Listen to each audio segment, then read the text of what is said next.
At the reception, my dad gave a toast. To my real kids, the ones who make us proud. My brother laughed. My name was never said. I smiled, walked to the gift table, retrieved the $5,000 honeymoon check I left, and whispered to the bride, "Enjoy the silence instead." My brother followed me out begging. I kept walking.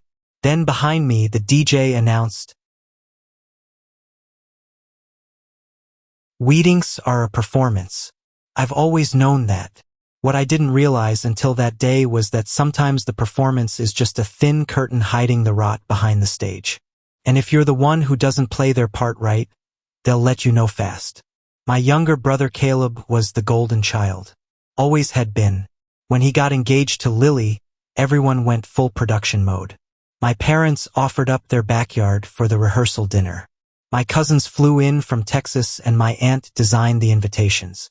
Meanwhile, I was asked for something less photogenic. Money. $5,000 to be exact. For the honeymoon, they'd already spent too much on the venue. Lily's dress had cost more than my car, and they wanted to do Bali, right? My parents said they were overextended, and Caleb came to me like it was already decided. Said I was the only one in the family comfortable enough to help. I make a decent living in tech. Not flashy, but solid.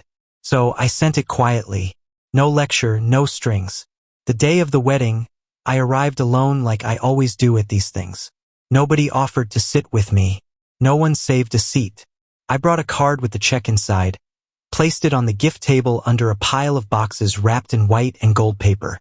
I wasn't expecting fireworks, just a basic acknowledgement.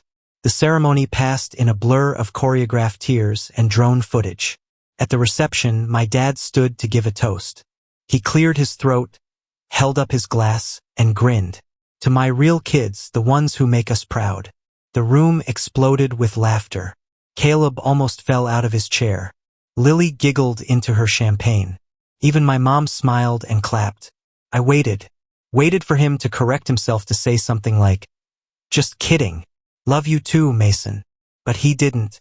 He moved on to a story about Caleb's high school football days. I wasn't mentioned once. I sat there and smiled. That's the part one hate most. How automatic it was. How trained I've been to sit through it all like it's fine. After a while, I stood up, walked calmly across the hall to the gift table. No one noticed. I found their card, opened it, and slipped the check back into my pocket. Lily saw me. Her eyes darted toward Caleb, then back to me. I leaned in and said just loud enough for her to hear, "Enjoy the silence instead." Then I turned and left. Caleb followed me out into the parking lot. He called my name over and over, asked what I was doing, told me not to make a scene. I didn't say a word, just kept walking. As I reached my car, I heard the DJ over the speakers. "Well, folks, no need to panic. Just a little bit of drama to spice up the night. Let's hear it for awkward family moments." Then came the music. Loud, fast, cheerful. The crowd cheered. He started cracking jokes about open bars and in-laws. Everyone moved on like I'd never been there at all. And still, that wasn't the end. Not even close. I didn't go straight home after leaving the wedding. I drove for hours. No music, no calls. Just the low hum of the engine and the sound of tires cutting through silence. Eventually, I ended up at this old lake about an hour out of town. I used to go there when I was in college whenever I needed to think without someone talking over me. I sat on a bench and watched the dark water shift under the moonlight, thinking how familiar it felt. Beautiful on the surface, cold underneath. My phone started vibrating just after midnight. Missed calls stacked one on top of the other. Caleb was first, then my mom, then Lily, then more. My uncle. A couple of cousins I hadn't spoken to in years. The messages started pouring in too. Most were some version of, "What the hell? What's wrong with you? Why would you ruin the wedding?" I didn't answer. Around 9 o'clock the next morning, the tone changed.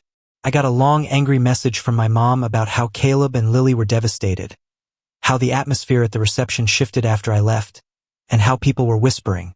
She said my exit was childish and cruel and that I should have thought about the embarrassment I caused them. I read it 3 times, not because it hurt, but because it didn't, not even a little. Then came the message that told me everything I needed to know. My father, never much for subtlety, sent me one line. We all agreed that money was a wedding gift. You don't get to take it back. We expect you to return it immediately. There it was. Not are you okay or what happened or even we need to talk, just a demand like I was a vending machine they'd kicked and now wanted a refund from I texted back, you assumed, that's your mistake. A minute later, he replied, you've embarrassed the family. I didn't bother responding by noon. It was clear this wasn't going to be a one-day thing. Caleb finally got through. I let it ring 4 times before I picked up. His voice was calm. Too calm, like someone trying not to spook a bear. He said they'd already booked everything, the flights, the hotel, the excursions. He said I knew how much they needed that trip, how much they'd counted on me, and how cruel it was to rip it away. He said it wasn't just a gift.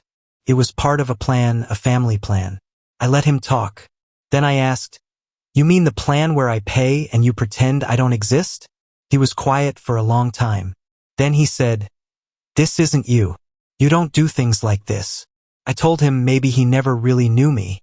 Maybe he just liked having someone around who never said no. Then I hung up. That night, my mom called again, this time sobbing.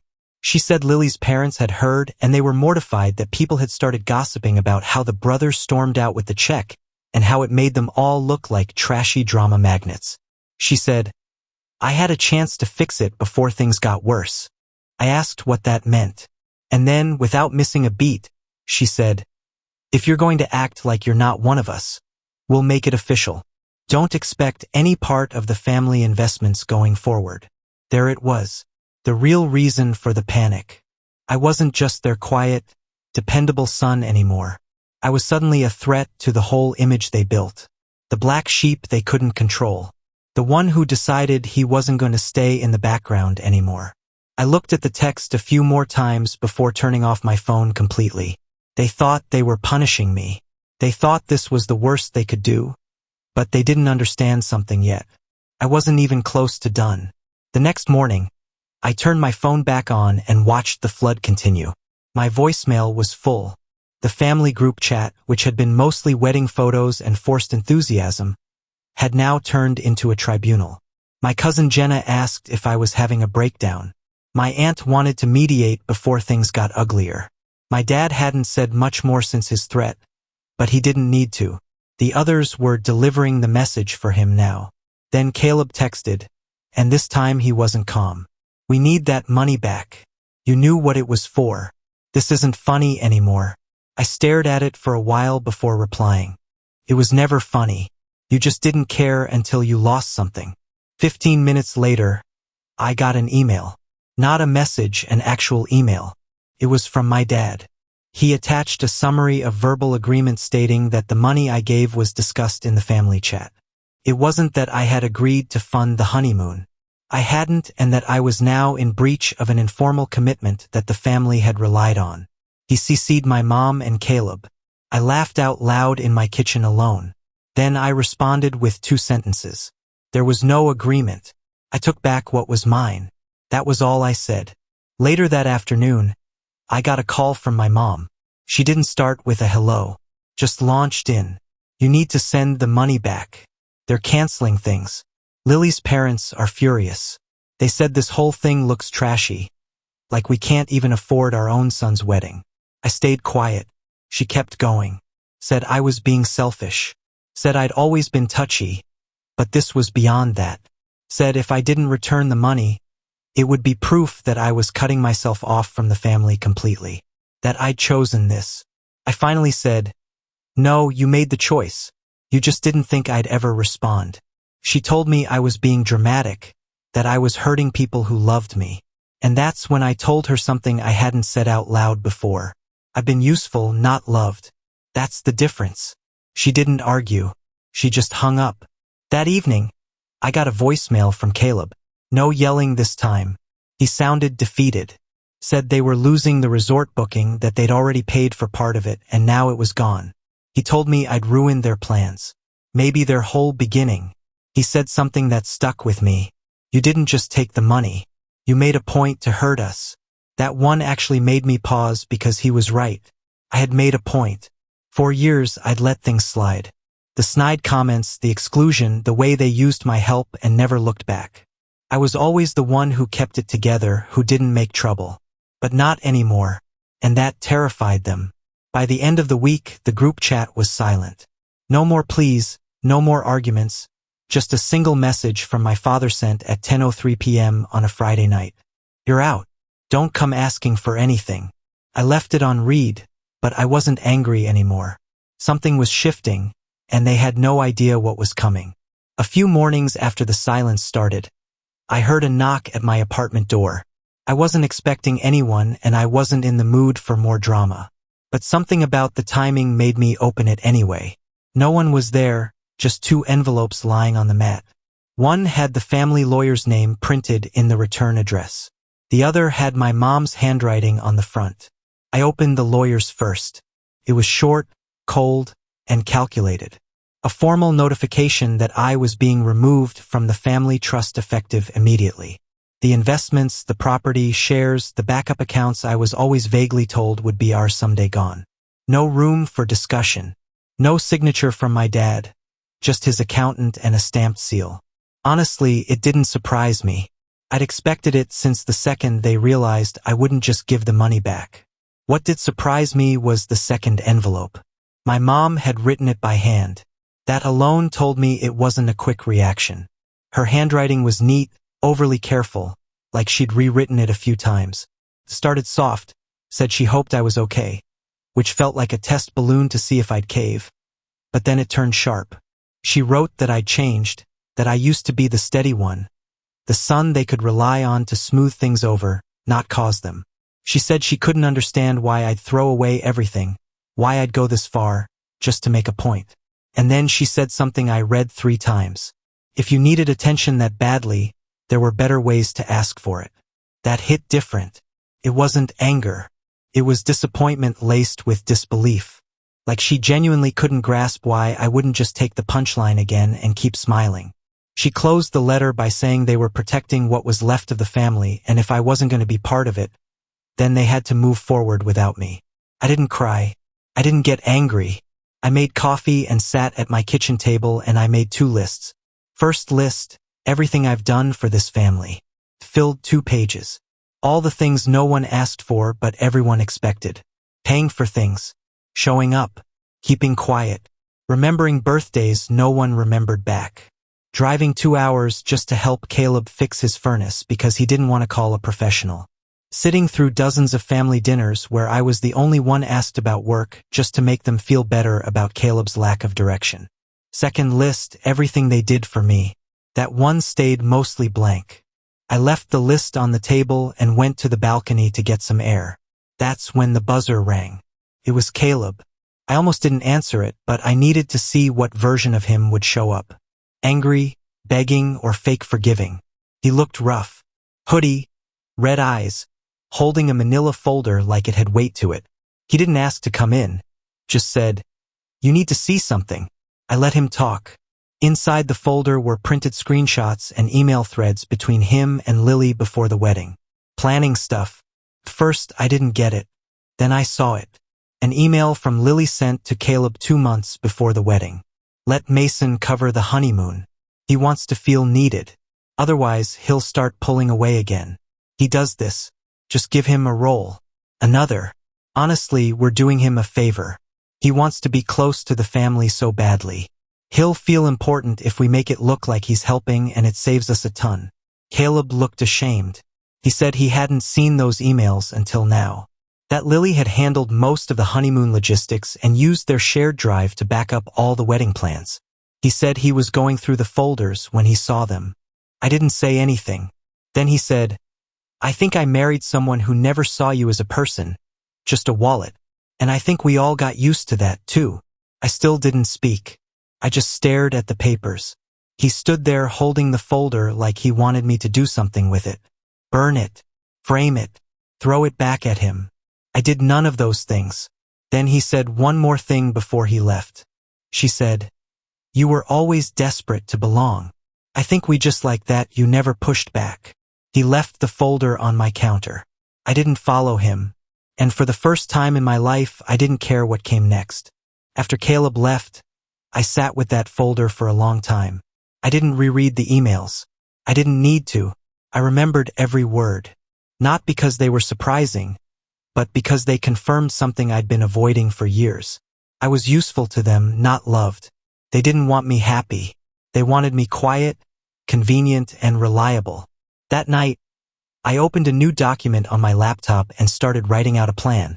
Not for revenge, not for any dramatic confrontation. A plan for myself. I listed what I wanted to do now that I wasn't obligated to perform for people who saw me as background noise. I signed up for a language course I'd been putting off for years. I booked a solo trip to Ireland. I unsubscribed from every group text and email thread with my family's name on it. I blocked a few numbers, including my mother's. And when I looked at the folder again, I didn't feel anything, just clarity. A week passed then too. No calls, no surprise visits. Then my dad emailed me. The subject line just said, "Follow up on trust decision." The message was cold and professional. He explained that removing me from the trust had financial implications and that I should have considered long-term consequences before making such a dramatic choice. He finished by reminding me that family is about loyalty and that without loyalty, there's no foundation to stand on. I replied with one sentence, "You only care about loyalty when someone stops serving you." The next day, I got a call from an unknown number. I didn't pick up, but they left a voicemail. It was my mom. She sounded panicked, said things were falling apart, that Caleb and Lily weren't doing well, that Lily had stepped away for a while to process things. She said my father was trying to liquidate a property early and it wasn't going well. Then she said, "This is what happens when we're not united." I listened to that part twice. That was the moment I realized they'd never really been a unit. They just leaned on the one person they thought would never leave. And when I finally walked away, the whole thing cracked. A few days later, Caleb messaged me again. He said he moved out. Said he wasn't sure if the marriage was going to make it. Said Lily blamed me for everything unraveling, but he didn't know what to think anymore. I told him he'd figure it out. He asked if we could meet up sometime. I said maybe, but I didn't mean it. Instead, I focused on building something for myself. I started a small business consulting gig on the side just for fun. Turns out when you stop trying to be everything for everyone else, you get real time back. I hit the gym regularly. I started cooking again. I met new people who didn't know anything about my family and didn't care. They liked me just for me. No strings, no debt to pay. A month later, my dad sent a message through a mutual friend. He said the family was open to talking again. If I was willing to apologize. I laughed when I read it. Not the polite kind. The deep, real kind. The kind that makes you breathe easier after. That was the day I finally replied to nothing. Not even to say no. I just lived. And they hated it. It's been 7 months since I walked out of Caleb's wedding with the honeymoon money. 7 months since the toast. The DJ's cover-up. The envelopes on my doorstep. And the last voicemail from my mother trying to play the collapse of our family like it was somehow my fault.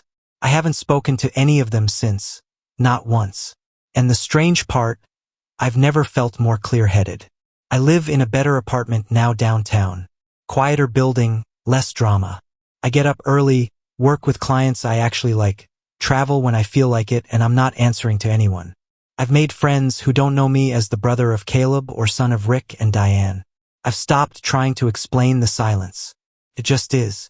A few weeks ago, I heard from Jenna, my cousin. She asked if I was still on the outs with the family.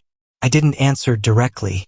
She ended up sending a few screenshots of messages from the group chat I'm no longer in. Mostly harmless, but I saw a few lines that made me smile. Apparently, Caleb moved back in with my parents temporarily, of course. Lily moved out for space and they're in counseling now. The honeymoon never got rescheduled. My dad's antique business is down because they lost their website when I took my name off the domain registration. They're trying to find someone new, but no one can get the layout right. They've had to sell one of the investment properties, the one I used to manage repairs for. Jenna added this in her last message. You'd think they'd be mad, but honestly, they're mostly confused you haven't come crawling back yet. That one stuck with me because that's it really. That's the part that gets them. Not that I embarrassed them. Not that I ruined the wedding or took my money back. It's that I stopped playing along. I didn't come back. I didn't try to fix things. They never thought I'd survive without them. And now I'm doing better than ever. So last night, I sat on my balcony. Same view I've seen for months now. And I wrote it all down. Everything. The wedding, the toast, the envelope, the folder Caleb brought, the cold letters, the silence. And I looked at the last line I wrote. This is as low as it gets. Not for me, for them. 2 months of silence passed. Not the kind you fight through, but the kind that lets you breathe again. No messages, no sudden knocks at my door, no unexpected drama. I thought it was over. I'd moved on, or at least I believed I had, until one Tuesday morning, an unfamiliar name popped up in my inbox. Cameron Hunt. Subject: regarding Caleb and Lily, urgent. I didn't open it right away. I wasn't in a hurry to revisit that world, but something about the subject line felt off. Cold, legal. I opened it. Cameron introduced himself as Lily's attorney, her separation attorney. Apparently, things had escalated fast between her and Caleb. Divorce wasn't official yet, but she had filed for formal separation and was seeking control over what she called contributions made toward the marriage by external parties. Specifically, she was trying to classify my honeymoon check as a marital gift, which meant she wanted the $5,000. Still, attached to the email were a few scanned pages from their prenup. I didn't even know they had one, but there it was, buried in the wording, a clause about wedding gifts intended for joint use. They were arguing that my money qualified. And just like that, I was pulled back into a mess I had no intention of ever touching again. I forwarded the email to a lawyer I knew from a startup I'd consulted with. She read the message, then called me laughing. Her exact words were, "This is legally pathetic, but just to be safe, I'll draft a response." 3 days later, Cameron replied their claim was being withdrawn. No apology, no explanation, just a formality. But I knew that meant Lily's plan had failed. And someone, probably Caleb, had told her I'd never go down without a fight. That night, I got a message from Caleb. It said, "She's leaving. She's taking everything she can. They're saying it's your fault." I didn't respond. An hour later, another came in. "Mom said you poisoned her against us, that you've been working to tear the family apart. They're rewriting everything." That I believed. Not because I had, but because that's what they do. They can't face their own rot, so they invent a villain. I just made it easy by walking away. I didn't respond to that message either. A few days passed. Then Jenna texted me out of nowhere. She told me Caleb had moved back home. Said, "My dad told him he wasn't focused enough to stay involved in the family business." My mom was supposedly in full meltdown mode, crying to anyone who would listen about how everything changed when Mason turned on us. According to Jenna, they'd started liquidating small things, stocks, some heirlooms, maybe one of the condos they'd been renting out. Quietly, of course. Pride doesn't allow announcements like that. And then she dropped something I didn't see coming. "They want to sue you." Apparently, my dad had floated the idea of filing something, anything, just to make a point. Even if it didn't hold, they wanted to remind Mason who he's dealing with. I laughed when I read that out loud alone in my apartment. It was so on brand, it could have been a scene from a bad movie. I told Jenna they better not waste the last of their money chasing someone who stopped caring. Later that week, I went to dinner with someone new. No expectations, just a night out with a person who didn't know a thing about my last name or the mess I used to call a family. Halfway through dinner, while she was talking about a trip to Portugal, my phone lit up. Caleb again. This time, just one sentence. "You were right. We were never people to them. Just props." I didn't open the message. I flipped the phone face down and left it there because by then, I finally understood something that had taken years to sink in. Some people aren't supposed to come with you when you get better. And letting go of them isn't cruel. It's survival.